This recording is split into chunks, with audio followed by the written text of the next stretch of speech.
आम्ही ज्यावेळेस घोषणा केली की आमच्या बहिणींना ओवाळणी द्यायची आहे, तुमच्या सावत्र भावांच्या पोटामध्ये खूप दुखायला लागलं आणि सावत्र भावांनी खूप प्रयत्न केला योजना होऊ नये म्हणून. मग पहिल्यांदा कोर्टात गेले.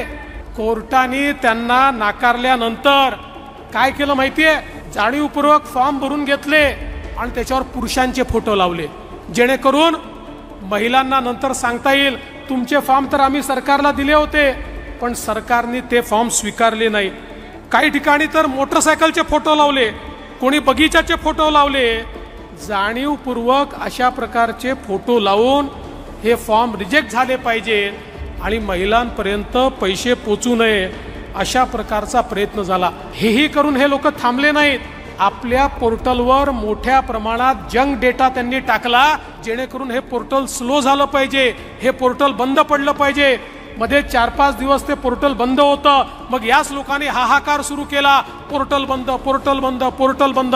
अरे काळजी करू नका, पोर्टल बंद पडलं, आम्ही ऑफलाईन फॉर्म स्वीकारले, ते पुन्हा पोर्टलवर आणले आणि त्या ठिकाणी आमच्या बहिणींना पैसे आमचा देण्याचा जो निर्धार आहे तो आम्ही पूर्ण केला.